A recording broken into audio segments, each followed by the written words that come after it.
வணக்கம் நண்பர்களே. TNTET 2017 paper 2 social science part 6 இன்னைக்கு நம்ம பார்க்க போகிறோம். இன்றைய தத்துவம், ஒருவன் தான் விரும்பும் நலன்கள் அனைத்தையும் மற்றவர்களுக்கும் உண்டாகச் செய்வதுதான் நாகரிகம். பெரியார். இன்னைக்கு நம்ம பார்க்க போகிற லெசன் பொருளாதாரியல்ல முதல் பாடம், பொருளாதாரம் ஓர் அறிமுகம். நம்மளுக்கு 6th இந்த ஒரு சாப்டர் தான் கொடுத்துருப்பாங்க, பொருளாதாரியல். இதில் பார்த்தீங்கன்னா பொருளாதாரம் அப்படின்னு பேஸில் பார்த்தீங்கன்னா ஒரு வீட்டுக்கு மாதம் எவ்வளோ என்ன பொருள்லாம் தேவைப்படும் அப்படின்னு நம்ம கணக்கு பண்ணுறோம் இல்லையா, அதே மாதிரி நம்ம நாட்டுக்கு, நம்மளோட இந்தியாவுக்கு முழுசாக எவ்வளோ மக்கள் தொகை இருக்குல்ல, இவங்களுக்கு எவ்வளோ தேவைப்படும், எவ்வளோ பொருட்கள்லாம் இவங்க பயன்படுத்த தேவைப்படுது அப்படிங்கிறத பற்றி நம்ம படிக்கிறது தான் இந்த பொருளாதாரங்கிறது. இதில் பார்த்தீங்கன்னா நீங்கள் முக்கியமாக தெரிஞ்சுக்கிற வேண்டிய விஷயம் நாட்டு வருவாய். முதல்ல நம்ம நாட்டுக்கு என்னென்ன வருவாய் எதுலாம் கிடைக்குது அப்படின்னு பார்த்தீங்கன்னா, முக்கியமாக இந்த உழவு தொழில் செய்கிறது, தொழிலாளர்களுடையது, பணியாளர்கள் அவங்களுடைய பங்கு தான் இந்த நாட்டு வருமானத்தில் முக்கியத்துவம் வகிக்குது. அடுத்தது பார்த்தீங்கன்னா தனிநபர் வருமானம். தனிநபர் வருமானம்னா ஒவ்வொருத்தவங்களும் நம்ம தனிப்பட்ட முறையில் ஆஃபீஸ் போயிட்டு வேலை செய்கிறோம், அது மூலமாக வருமானம் ஈட்டுறோம், இல்லை ஒரு பிஸ்னஸ் பண்ணுறோம், அது மூலமாக வருமானம் ஈட்டுறோம் இல்லையா, அதுதான் தனிநபர் வருமானங்கிறது. அடுத்தது பகிர்வு. பகிர்வுன்னு பார்த்தீங்கன்னா நமக்கு தேவைப்படுற அடிப்படை வசதிகளை பெறுகிறோம் இல்லையா, இதை தான் நம்ம பகிர்வுன்னு சொல்கிறோம். நம்மளுடைய அடிப்படை தேவைகளை பகிர்வு முறையில் நம்ம தேர்ந்தெடுத்து பெற்றுக்கொள்கிறோம் இல்லையா, அதுக்கு பேர் தான் பகிர்வு. அடுத்தது பார்த்தீங்கன்னா சந்தை. சந்தைங்கிறது நம்மளுடைய உருவாக்க உற்பத்தி பண்ண பொருட்களை நம்ம எடுத்துகிட்டு வந்து ஒரு இடத்துல கொண்டு வந்து விற்பனை செய்வோம் இல்லையா, அந்த இடத்துக்கு பேர் தான் சந்தை அப்படின்னு சொல்கிறோம். அடுத்தது பார்த்தீங்கன்னா நுகர்ச்சி. நுகர்ச்சி அப்படின்னு என்னென்னா நம்மளுடைய தேவைகளை நிறைவு செய்துக்கிறோம் இல்லையா, நமக்கு தேவையான அடிப்படை வசதி மட்டும் இல்லாமல் பொருளாதார வசதி இதெல்லாம் சரி செய்து கொள்கிறோம் இல்லையா, அதுக்கு பேர் தான் நுகர்ச்சி. இந்த பொருளாதார இயல் இருக்கு இல்லையா, இந்த சாப்டரை பற்றி நம்ம பார்த்தோம். இதை பற்றின ஒரு முழு விவரத்தை நம்ம இந்தியாவை சேர்ந்த ஒருத்தவர் பெருமையாக சொல்லியிருக்காரு, அமர்த்தியா சென்னுங்கிறவர். அவர் சொன்ன பொருளாதார அடிப்படை கொள்கை பார்த்தீங்கன்னா உலக அளவில் மிகப்பெரிய பலன்களை நம்ம இந்தியாவுக்கு கொடுத்துருக்கு. அதனால் அவருக்கு நோபல் பிரைஸும் கிடைக்க பெற்றிருக்கு. இதை நீங்கள் பொதுவாக தெரிஞ்சுக்கக்கூடிய விஷயம். இன்றைக்கி நம்ம பொருளாதார பார்த்தோம். நெக்ஸ்ட்டு நம்ம பார்க்க போகிற லெசன் வரலாறுல லெசன் 6, பேரரசுகளின் தோற்றம்.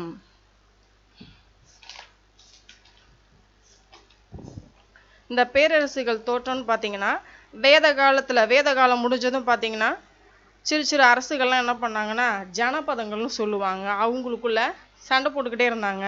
லாஸ்ட்டாக பார்த்தீங்கன்னா அந்த ஜனபதங்கள்லாம் என்ன பண்ணாங்கன்னா சிதறடிச்சு தாமாவே ரொம்ப சண்டை போட்டுகிட்டே இருக்கமே, பேசாமல் நம்மளும் ஒன்றா சேர்ந்து ஒரு ஆட்சியை உருவாக்கலாம்னு சொல்லிட்டு அவங்களுக்குள்ள ஒரு அமைப்பு எல்லாரும் சேர்ந்து குழுவானாங்க இல்லையா, அந்த அமைப்புக்கு பேர் தான் மகா ஜனபதங்கள்னு நம்ம சொல்கிறோம். இந்த மகா பதங்கள்னு பார்த்தீங்கன்னா சிறு சிறு குழுக்கள்லாம் ஒன்றா சேர்ந்து பெருசாச்சு. பெருசு இன்னும் பல ஜனபதங்களாக வந்தது. அந்த காலத்துல பார்த்தீங்கன்னா புத்தர் வாழ்ந்த காலத்திலேயே வட இந்தியாவில் 16 மகா ஜனபதங்கள் இருந்தது அப்படின்னு சொல்லிட்டு குறிப்புகள்லாம் நம்மளுக்கு சொல்கிறாங்க. அது மட்டும் இல்லாமல் வைஷாலி நகர தலைநகரமாக கொண்டு வஜ்ஜி கூட்டாட்சியிலேயே 18 குழுக்கள் இணைந்திருந்தது. இதில் பார்த்தீங்கன்னா கோசலம், அவந்தி, வத்சம், மகதம் அவங்களாம் பரம்பரை மன்னராட்சியிலே இருந்தாங்க. அது மட்டும் இல்லாமல் பரம்பரை இல்லாமல் பிற மகாஜனபதங்கள் கூட இருந்திருக்காங்க. முக்கியமாக பார்த்தீங்கன்னா இந்த பாக்ஸில் மகாஜனபதங்கள் கொடுத்துருப்பாங்க. கிட்டத்தட்ட ஒரு 16 வகையான மகாஜனபதங்களை நீங்கள் அதில் பார்த்து தெரிஞ்சுக்கலாம். அடுத்தது பார்த்தீங்கன்னா இந்த மகாஜனங்கள் ஃபுல்லாக என்ன ஆயிடுச்சுன்னா இவங்களுக்குள்ள குறிப்பிட்ட காலத்துக்கு அப்புறம் மோதல்கள் ஏற்பட்டு இதில் எழுச்சி பெற்றது மகதம் மட்டும்தான். மகதனுடைய எழுச்சியை பற்றி நம்ம இன்னைக்கு பார்க்கலாம். அதில் ஃபஸ்ட்டு பார்த்தீங்கன்னா பிம்பிசாரர். பிம்பிசாரர் பார்த்தீங்கன்னா அவர் எந்த பகுதியில் ஆட்சி செஞ்சாருன்னா பீகார் மாநிலம் இருக்கு இல்லையா, பாட்னாவை சுற்றி இருக்கிற அந்த பகுதி தான் மகதம் அப்படின்னு நம்ம அழைக்கிறோம். அங்கே பார்த்தீங்கன்னா சிராவஸ்தி நகரம், இன்றைக்கு பார்த்தீங்கன்னா ராஜகிருதம் அப்படிங்கிற நகரம், இறுதியாக பார்த்தீங்கன்னா பாடலிபுத்திரம். அப்போ ஃபஸ்ட்டு பார்த்தீங்கன்னா பிம்பிசாரர் சிராவஸ்தியில் தன்னுடைய நகரம் உருவாக்குனார். அதுக்கப்புறம் ராஜகிருதம் தலைநகரமாக்குனார். லாஸ்ட்டாக பார்த்தீங்கன்னா பாடலிபுத்திரத்தில் அவர் இருந்தார். இவங்க பார்த்தீங்கன்னா ஆரியங்க வம்சத்தை சேர்ந்தவர் தான் பிம்பிசாரர். இவர் இந்த மகதத்தினுடைய எழுச்சியை உருவாக்குனார். அதுக்கப்புறம் இவருடைய மகன் என்ன பண்ணாருன்னா அஜாத சத்ரு வருவார். அவர் என்ன பண்ணுறாருன்னா தன்னுடைய தந்தையை சிறையில் அடைச்சிட்டு அவர் ஆட்சியை கையில் எடுத்துக்குவார். அதுக்கப்புறம் பார்த்தீங்கன்னா நல்லா அவருடைய நீண்ட கால ஆட்சியில் கோசலம், அவந்தி, வைஷாலி போன்ற மகா ஜனபதங்களில் போர் செஞ்சு வெற்றி பெறுவார். அது மட்டும் இல்லாமல் பாடலிபுத்திரத்தில் பெரிய கோட்டையும் அவர் அமைச்சார். அதுக்கப்புறம் பார்த்தீங்கன்னா இவருடைய மகதத்தின் எழுச்சி அதுக்கப்புறம் வீழ்ச்சியடைய ஆரம்பிச்சது. அதில் அதுக்கப்புறம் பார்த்தீங்கன்னா ஆரியங்க வம்சம் இடத்த பிடிச்சாங்க, அவங்களுடைய எழுச்சியை கொண்டு வந்தாங்க. அதில் பார்த்தீங்கன்னா சிசுநாகனும் பத்மநாபனும் முக்கியமான இடத்த பிடிச்சவங்க. இதில் பார்த்தீங்கன்னா பத்மநாபர் இருக்கிறார் இல்லையா, அவர் பார்த்தீங்கன்னா நந்தமன்னரில் விந்திய மலையை கடந்து தக்கான பகுதிகள் வரைக்கும் அவர் கைப்பற்றிருக்காரு. அந்த அளவுக்கு போர் திறமையிலையும் தன்னுடைய நாட்டின் எல்லையை விரிவுபடுத்தலையும் முக்கிய பங்கு வகிச்சிருக்காரு. அது மட்டும் இல்லாமல் இவர் சமண சமயத்தை போற்றுபவராக இருந்தார். இவருடைய காலத்தில் பார்த்தீங்கன்னா அலெக்சாந்தர் வந்து படையெடுத்து வந்து இவருடைய போர் திறமையை கேள்விப்பட்டதும் சரி நம்மளுக்கு சரி வராதுன்னு சொல்லிட்டு வீரர்களும் சோர்வடைஞ்சிட்டாங்க, திரும்பி போயிட்டாரு. அந்த அளவுக்கு இவர் வந்து ஒரு வல்லமை பொருந்திய அரசராக இருந்தார். இவங்களுக்கு அப்புறம் பார்த்தீங்கன்னா மௌரிய பேரரசு எழுச்சி கொண்ட அரசாக மாறினது. மௌரிய பேரரசு வரலாறுன்னு பார்த்தீங்கன்னா மிகப்பெரிய வரலாறு. காலந்தொட்டு பல வரலாறுகளை கடந்தும் இன்றும் அழியாமல் இருக்குதுன்னு சொல்லப்போனால் அது அசோகருடைய பறைசாற்றுறது கூட இந்த மௌரிய பேரரசு தான். இந்த மௌரிய பேரரசு எழுச்சின்னு பார்த்தீங்கன்னா முதல்ல சந்திரகுப்த மௌரியர் காலத்தில் தான் எழுச்சி பெற்றது. கிமு 324 299 வரைக்கும் நந்த மன்னரான தனநந்தன் இருக்கார் இல்லையா, அவரை கிளர்ச்சி செய்து போரில் வென்று தான் மகத பேரரசை மௌரிய வம்சம் வந்து கைப்பற்றினாங்க. முதல்ல சந்திரகுப்தர் வந்து தன்னுடைய போர் திறமைகள் மட்டும் இல்லாமல் அவருடைய செயல்பாடுகள் மூலமாகவும் நாட்டிற்கு மிகப்பெரிய நன்மை செய்கிற அரசராகவும் திகழ்ந்தார்.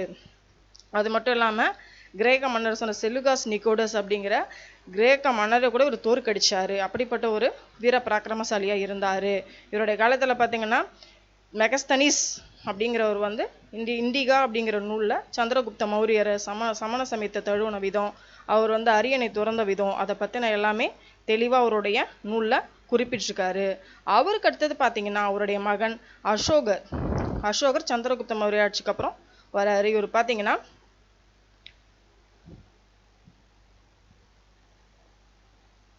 அசோகர் பார்த்தீங்கன்னா 273 236 வரைக்கும் 4 ஆண்டுகள் பார்த்தீங்கன்னா தன்னுடைய சகோதரர்களோட சண்டை போகிறதுலேயே பொழுது போயிடுச்சுன்னு சொல்லலாம். சொல்லப்போனால் அவங்களுக்குள்ள நான் தான் ஆட்சியை பிடிப்பேன்னு சொல்லிட்டு இவங்களுக்குள்ள அதிகமாக சண்டை போட்டுக்கிட்டே இருந்தாங்க. இவங்க அதிகமாக சண்டை போட்டுக்கிட்டு இருந்ததுனால இதிலே வந்து 4 வருஷம் அவருக்கு போயிடுச்சு. அதுக்கப்புறம் பார்த்தீங்கன்னா 4 வருஷத்துக்கு அப்புறம் இவர் ஆட்சியை பிடிச்சாரு. ஆட்சியை பிடிச்சதும் பார்த்தீங்கன்னா அவர் கலிங்கத்து மேலே போர் தொடுத்தாரு. அங்கே படையெடுக்கும் போது பார்த்தீங்கன்னா அதில் பல ஆயிரக்கணக்கான மக்கள் வந்து கொன்று குவிக்கப்பட்டாங்க. இந்த காட்சியை பார்த்த உடனே என்ன ஆயிடுச்சுன்னா அசோகர் வந்து தன்னுடைய போர் பண்ணணுங்கிற ஒரு நிலைமையை மாற்றிடுறாரு. இனிமேல் நம்ம போர் செய்யக்கூடாது, அமைதியான முறையில் தான் எதையுமே தீர்க்கணும்னு முடிவு பண்ணார். அந்த மாதிரி அவர் அமைதியை வேண்டினார் இல்லையா, அதுக்கு பேர் தான் தர்ம விஜயம் அப்படின்னு சொல்லுவாங்க.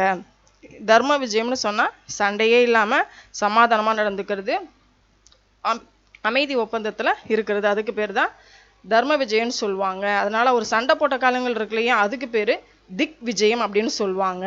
நம்ம இப்போ பார்க்க போகிறது தர்ம விஜயத்தை பற்றி தான்.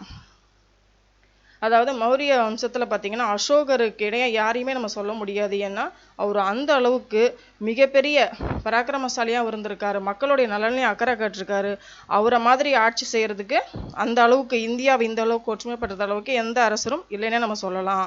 அவருடைய காலத்தில் பார்த்தீங்கன்னா அறிவு, அன்பு, ஒழுக்கம் இது எல்லாமே பார்த்தீங்கன்னா பௌத்த மதத்தை வந்து அவர் தழுவி அதில் வந்து பின்பற்றி மேலும் அதை வலுவடையும் செய்தார். அவர் பார்த்தீங்கன்னா பாடலிபுத்திரத்தில் 3வது பௌத்த மாநாடையும் கூட்டினார். அது மட்டும் இல்லாமல் தன்னுடைய மகனை இலங்கைக்கு அனுப்பி இலங்கையில் பௌத்த மதத்தை பரப்ப அனுப்பினார். அது மட்டும் இல்லாமல் அவருடைய கலை பணிகள்னு சொல்லி பார்த்தீங்கன்னு வச்சுக்கோங்களேன், சாஞ்சி, சார்நாத், லும்பினி போன்ற இடங்களெல்லாம் ஒரு கலையழகமிக்க பிரம்மாண்டமான பௌத்த ஸ்தூபிகள் எல்லாம் உருவாக்கியிருக்கிறாரு.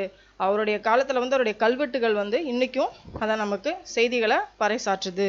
அது மட்டும் இல்லாமல் அவருடைய கல்வெட்டு பார்த்தீங்கன்னா அவர் சொல்லியிருக்காரு, நான் 8 ஆண்டுகள் வந்து போர் செஞ்சு கலிங்கத்தை நான் வந்து ஜெயித்தேன், ஆனால் அதில் பல லட்சம் பேர் செத்தாங்க, அதில் 1.5 லட்சம் பேர் நாட்டை விட்டே போயிட்டாங்க, அது எனக்கு ரொம்ப துயரத்தை கொடுத்துச்சு, அதனால் இனிமேல் போருங்கிறது இருக்கக்கூடாது, போருங்கிறது ஒரு கெடுதல் அப்படிங்கிற விஷயத்த நம்மளுக்கு அவர் சொல்கிறாரு. அவருடைய ஆட்சி முறை பார்த்தீங்கன்னா அவர் வந்து உடனடியாக மக்களுடைய குறை தீர்க்கிற வகையில் எந்தெந்த முறையில் செய்ய முடியுமோ அவ்வளோ வேகமாகவே செய்தார். நாட்டினுடைய பாதுகாப்பையும் ஒற்றர்கள் படை மூலமாக எந்த அளவுக்கு நம்மளால் செய்ய முடியுன்றதை அவர் தெரிஞ்சு அதனுடைய அடிப்படை விஷயங்கள்லேருந்து அது எப்படி மாகாணங்களாக பிரித்து ஒவ்வொரு அமைப்பாக பிரித்து எந்த வட திசை தென் திசை அப்படின்னு சொல்லிட்டு அனைத்து திசைகளும் பார்த்தீங்கன்னா தன்னுடைய கண்ட்ரோலில் இருக்கிற மாதிரி அவர் செய்தார். அந்த அளவுக்கு திறமையாக ஆட்சியும் செய்தார். அவருடைய ஆட்சியில் 5 பேர் கொண்ட 6 குழுக்களாக பிரிஞ்சிருந்தாங்க. அவங்கவுங்களும் அவங்கவுங்க பொறுப்பை அந்தந்த நேரத்தில் செய்கிற அளவுக்கு அவங்களுக்கு கீழே அதிகாரிகளும் நியமிக்கப்பட்டிருந்தாங்க. உடனுக்குடன் எந்த செய்தியாக இருந்தாலும் மன்னர்கிட்ட வந்து அடையும்படி உடனடியாக அதனுக்கான முடிவும் தீர்வும் அளிக்கப்படும்படி இருந்தது. அவருடைய வம்சத்தில் பார்த்தீங்கன்னா அவருக்கு அப்புறம் வந்தவங்க அந்த அளவுக்கு திறமையே கிடையாது. அவருக்கு அப்புறம் அவருடைய பிள்ளைகள்லாம் அந்த அளவுக்கு திறமை இல்லாமல் வந்ததும் கடைசியாக பார்த்தீங்கன்னா மௌரிய வம்சத்தை கடைசி அரசன் பார்த்தீங்கன்னா பிருஹத்ரன் தன்னுடைய படை தலைவர் புஷ்யமித்ரனால படுகொலை செய்யப்பட்டார். இதுக்கப்புறம் பார்த்தீங்கன்னா 500 ஆண்டு காலம் வரைக்கும் மகதம் வந்து வலுவிழந்து காணப்பட்டது. இன்னைக்கு நம்ம மௌரிய பேரரசு நல்லா தெரிஞ்சுக்கிட்டோம். அடுத்தது பார்த்தீங்கன்னா குஷான பேரரசு.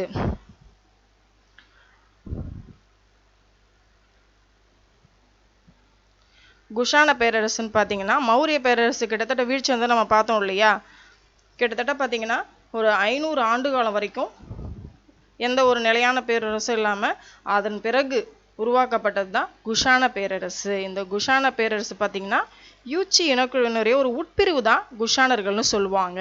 இதில் பார்த்தீங்கன்னா இந்த குஷான அரசை வந்து முதலாம் காட்பிசஸ் கிபி 1ஆம் நூற்றாண்டில் நிறுவினார். இவருக்கு அப்புறம் 2ஆம் காட்பிசஸ் பார்த்தீங்கன்னா கிபி 65 இருந்து 75 வரைக்கும் பஞ்சாப் கங்கை சமவெளிகளை கைப்பற்றினார். அதுக்கு அடுத்தது பார்த்தீங்கன்னா கனிஷ்கர், அதாவது 2ஆம் காட்பிசஸ் இறந்துட்டு அப்புறம் நம்ம கனிஷ்கர் வந்து அரியணை ஏறுறாரு. அது 78 இருந்து கிபி 78 முதல் 101 வரையும் அவர் வந்து அவருடைய ஆட்சி ஆரம்பமாகுது. அவருடைய காலத்தில் பார்த்தீங்கன்னா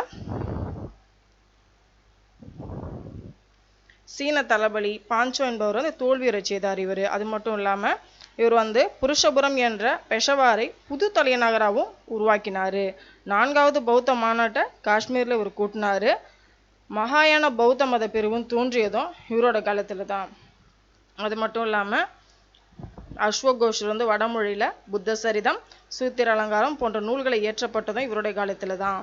அது மட்டும் இல்லாமல் சரகர் கிரேக்கர்லாம் கட்டடக்கலை வல்லுநர்களாகவும் இவருடைய அவையில் இருந்தாங்க. அது மட்டும் இல்லாமல் 2ஆம் அசோகர் அப்படின்னு சொல்லிட்டு வரலாற்று அழைக்கப்படுவரும் நம்ம கனிஷ்கர் தான். இவருடைய ஆண்டை முன்னிட்டு தான் நம்ம சகசபாப்தம் அப்படிங்கிற புதிய கால கணக்கீடு முறையும் உருவாச்சு. இவருக்கு அப்புறம் பார்த்தீங்கன்னா குஷான பேரரசு வந்து வீழ்ச்சி அடைய ஆரம்பிச்சிருச்சு. இவருடைய காலத்துக்கு அப்புறம் குப்த பேரரசு வலிமை பெற ஆரம்பித்தது. குப்த பேரரசு பார்த்தீங்கன்னா பாடலிபுத்திரத்தை தலைநகராக கொண்டு உருவானது குப்த பேரரசு. இந்த குப்த வம்சத்தில் பார்த்தீங்கன்னா முதல் சுதந்திர மன்னரா 1ஆம் சந்திரகுப்தர் விளங்கினார். கிபி 319 இருந்து 335 வரைக்கும் இவருடைய ஆட்சி நிலவியது. இவருடைய ஆட்சி காலம்தான் குப்த யுகம் அப்படின்னு சொல்லிட்டு அழைக்கப்படுறது. இவருடைய ஆட்சியில் பார்த்தீங்கன்னா சந்திரகுப்தருடைய வெற்றிகளை சொல்லும்போது அலகாபாத் கல்வெட்டு இருக்கு இல்லையா, அது விரிவாக குறிப்பிட்டிருக்குது. அது மட்டும் இல்லாமல் இந்த அலகாபாத் கல்வெட்டு குறிப்பிடுறது மட்டும் இல்லாமல் இந்த அலகாபாத் கல்வெட்டை பொறிச்ச அரிசனரும் சந்திரகுப்தருக்கு பின் வந்து 2ஆம் சந்திரகுப்தர் 380 414 புகழ்பெற்ற அரசராக போற்றப்பட்டாங்க.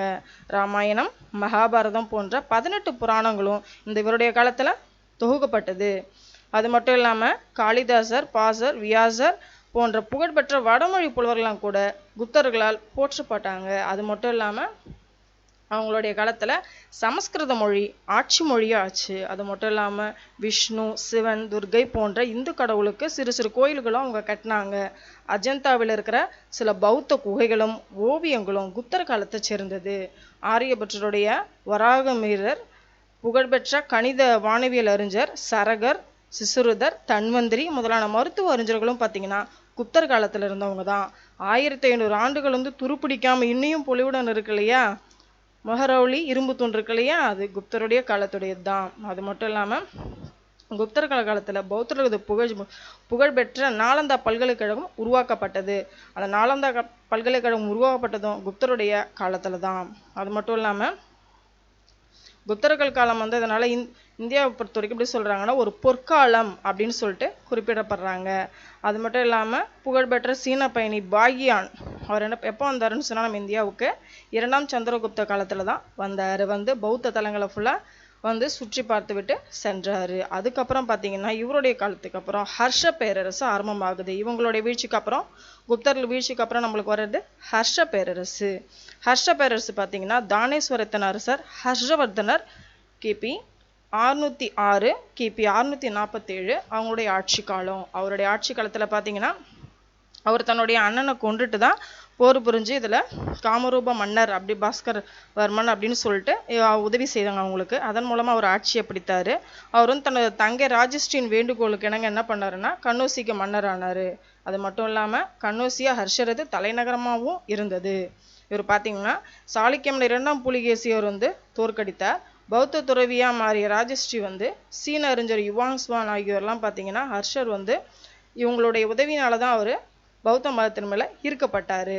அது மட்டும் இல்லாமல் பௌத்த பல்கலைக்கழகம் இருக்கு இல்லையா நாலந்தா, இவருடைய காலத்தில் பார்த்தீங்கன்னா உலக புகழ்பெற்று விளங்குச்சு. அது மட்டும் இல்லாமல் இவர் வந்து தொடர்ந்து இடைவிடாத பயணம் செஞ்சு மக்களோட குறைநெறிகள்லாம் கேட்டடைஞ்சு நல்லாட்சி புரிந்தார். அது மட்டும் இல்லாமல் பாணர் சமஸ்கிருத அறிஞர் இருக்கார் இல்லையா, இவருடைய காலத்தவர் தான். இவர் வந்து இவருடைய நூல் வந்து பார்த்தீங்கன்னா ஹர்ஷசரிதம் அப்படின்னு சொல்லிட்டு பாணர் வந்து இவரை பற்றி நூல்களை இயற்றியிருக்காரு. ஹர்ஷர் பார்த்தீங்கன்னா வடமொழியில் மிகவும் புலமை பெற்றவராக இருந்தார். இவர் நாகானந்தம், ரத்னாவளி, பிரியதர்ஷிகா என்ற நூல்களையும் இவர் படைச்சிருக்காரு. அதுக்கு அடுத்தது பார்த்தீங்கன்னா அவருடைய காலத்தில் நம்ம சீன பயணி யுவாங் சுவாங் இந்த நம்மளுடைய அவருடைய ஆட்சி காலத்தில் என்னென்ன கலைகள்லாம் சிறந்து இருக்குதுன்னு சொல்லிட்டு சுற்றுப்பயணம் மேற்கொண்டார். அதில் பார்த்தீங்கன்னா அந்தைய இந்தியாவை பற்றி சியூக்கி அப்படிங்கிற ஒரு நூலை அவர் படைப்பாக வெளியிட்டிருக்காரு. அதன் மூலமாக நம்ம அன்றைய இந்திய வரலாறை முழுமையாக தெரிஞ்சுக்க முடியும். இதிலிருந்து நீங்கள் வரலாற்றை முழுமையாக அறிய முடியும். ஸோ இன்றைக்கி நம்ம குஷான பேரரசை பற்றி முழுமையான விவரங்களை தெரிஞ்சுக்கிட்டோம். தேங்க்யூ ஃபார் வாட்சிங். நம்மளுடைய டிஎன்பிசி ஸ்பாக் சேனல் இருக்குது, ஷேர் அண்ட் சப்ஸ்கிரைப் பண்ணுங்கள். உங்களுக்கு ஏதாவது டவுட்ஸ் இருந்தால் நம்ம கமெண்ட் பாக்ஸில் போடுங்க. தென் நமக்கு ஃபேஸ்புக் ஐடி இருக்கு இல்லையா, இதில் ஃப்ரெண்ட் ரெக்வஸ்ட் கொடுங்க. இதில் வாட்ஸ்அப் நம்பர் இருக்கிறதுல உங்கள் நேம் மெசேஜ் பண்ணுங்கள். ஆல்வேஸ் பி ஹாப்பி, எப்பயும் மகிழ்ச்சியாக இருங்க. தேங்க்யூ.